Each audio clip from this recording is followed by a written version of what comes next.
Filming location provided by Market Garden Brewery. Hi, I'm Alex. I'm a graphic designer and web developer. And I'm Sarah. I was a high school English teacher. I then moved on to sales, and now I'm unemployed. We were both in our fields as a necessity. But we had passions outside of work. We decided to come together to find out if we're alone in being driven to do something outside the norm. We are on a mission to find people that had a dream, chased it, and made it a reality. For the first episode, we conducted a series of interviews where I asked everyone the same 5 questions. I initially wanted to see what everyone would do if they lost their job suddenly. When you were little, what did you want to be when you grew up? I think I wanted to be a brain surgeon. I always really did have an interest in the beauty industry. All of my Barbie dolls had cropped short haircuts, and my trolls also. I really did have a dream of being a cashier. Well, I always wanted to do what everybody that I knew worked did, was be a police officer. What do you do now? I can see from your attire that you're in a 9-to-5. High powered. Carry a lot of weight around here. Good. I am a hairstylist. I love So yeah, and I own my own little loft at Salon Lofts on Sugar and Boulevard, and it is a really great setup where everyone is their own independent contractor within the building. I do mental health crisis counseling. I've been a police officer for 13 years. In the last 3 years, I kind of made a change in what I was doing. Went to conducting full-time law enforcement training. What are some things that you like and dislike about your job? Sure, I mean, it's a grind. Obviously, it's a sales position, so you're always hustling and trying to make the sale. And life insurance is certainly not an easy thing to sell.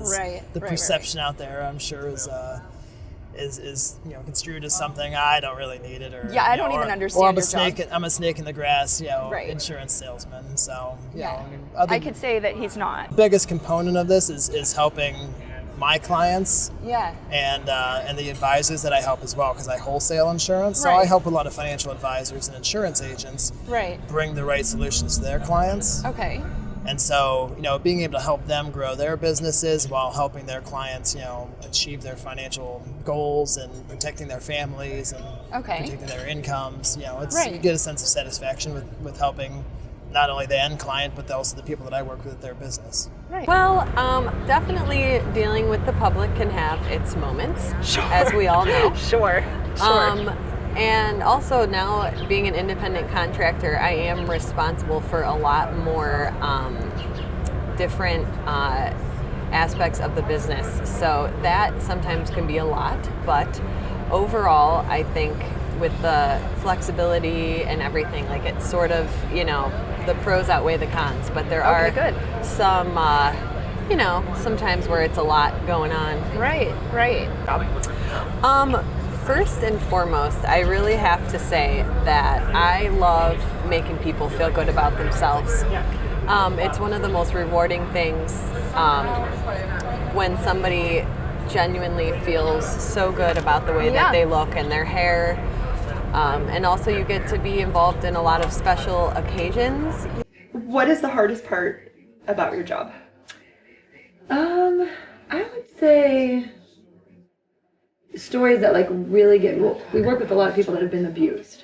Sexual abuse, physical abuse. Okay. I had a 9-year-old the other day. He wasn't abused, but it's just sad to think a 9-year-old would have to be admitted to a psych hospital. So that's hard when it's kids and they can't really control the environment they're in. Of course. So probably abuse cases and hearing how people have really grown up, considering I had a good life, you had a good life, we had good upbringings. Not everyone has that. I like that it's different. So every day in the ER, you don't really have any one of the same cases. Right. When I'm in the office, same thing. You always hear a different story. A lot of similar situations. But every day is different. Okay. Right now, it's the media's perspective and how law enforcement is being typed in everything that's happening. Yeah. And normally I would say when it comes to that is, you know what, that's fine. The media can do that. The real problem is, though, in law enforcement training is I see that our police officers, those that go out and protect us each and every day, they're changing the way they do their job. And when officers change the way they do their job, really and truly, the community is not safe. It's the rewarding nature of it's not so much that I can see personal accomplishments in doing some of the things, so it's not necessarily for that. But when I go and conduct a class or get to talk to police officers, the potential or the knowing that I can make a difference in making sure that they go home or trying to go home safe at night, is absolutely, it can absolutely be, it can be so rewarding. But to know that an officer someday has a piece of knowledge that I was able to provide or hope to have provided that sent them home safe at the end of the day, to me there's nothing else that's more important than that feels great. Truly, absolutely. Good. If the doors were closed on your job tomorrow, what would you do? Probably something within the same industry. I would love to explore other avenues, but I don't think all of my clients would be very happy about that. The part I would use the counseling degree for would be the crisis work.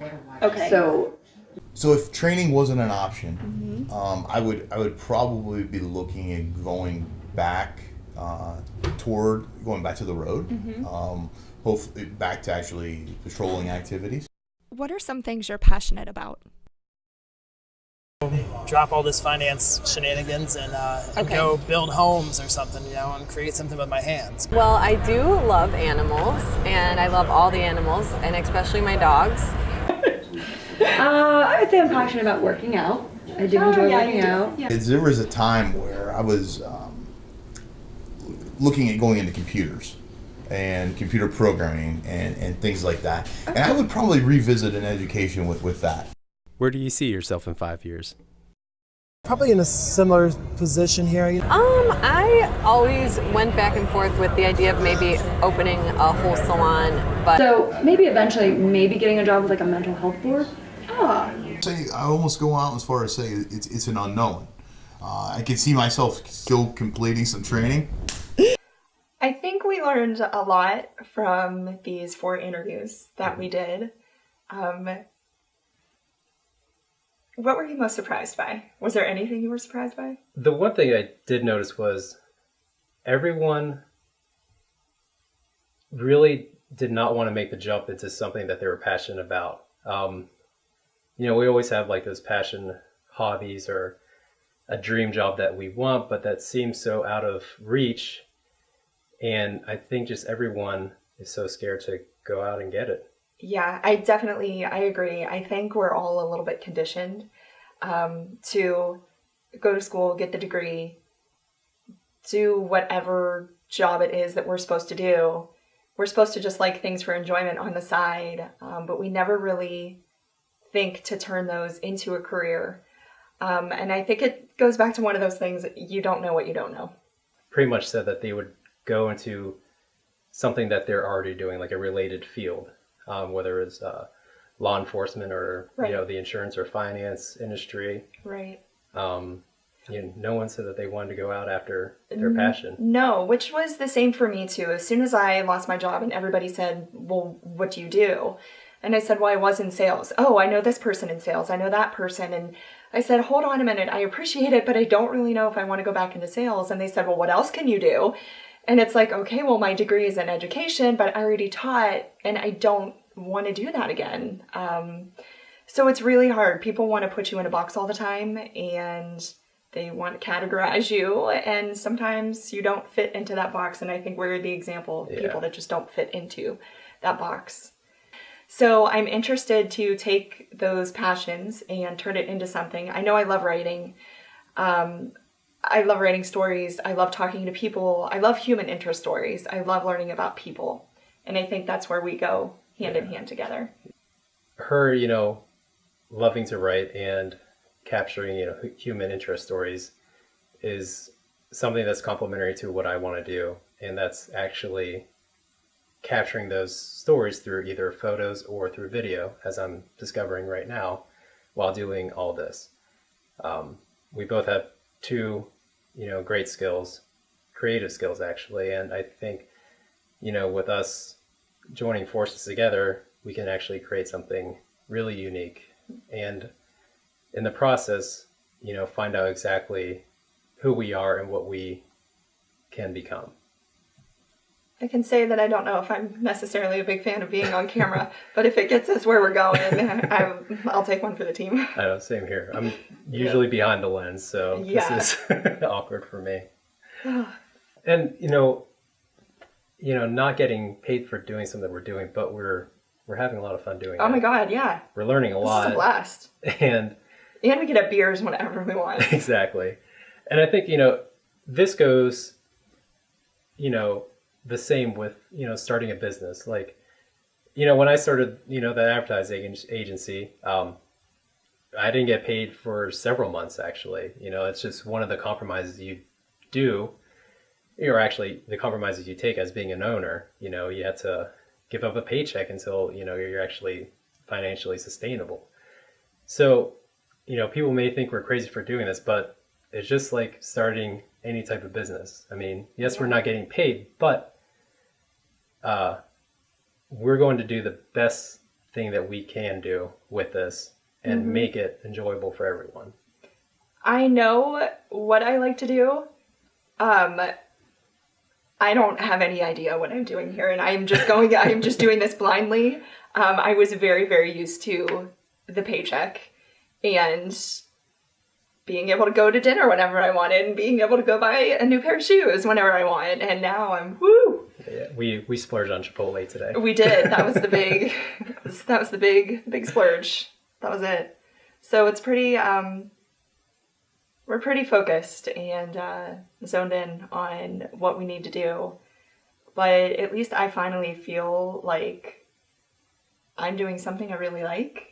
And I really hope, I knew from my blog, what I really liked most about my blog was after I would post, people would message me, email me, and just say, oh my God, thank you. I was going through the same thing right now or before, and this really helped. Your perspective was great, and that's awesome.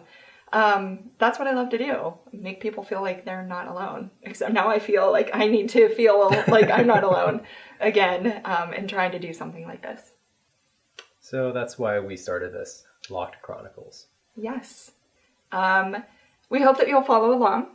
We have way more episodes coming, and we're even going to split this up because, as I said, you can read in our bio, one of the two things that I noticed about people's unhappiness is that it all comes down to two things, either your career or relationships. It seems that those are the two things that people are typically unhappy about. So our first segment here will be about careers, which is awesome. We have really awesome people lined up for interviews. Some interviews we've already conducted, so that's going to be pretty cool. And then our next segment we will do on relationships. So I'm still here talking about the same things that I like, so I didn't completely leave. So make sure to subscribe to our channel so you get notified when we post our new videos. And don't forget to follow us on Facebook, Twitter, Instagram. I think that's it. I think that's it for now. Yeah. Thanks. Thanks for watching.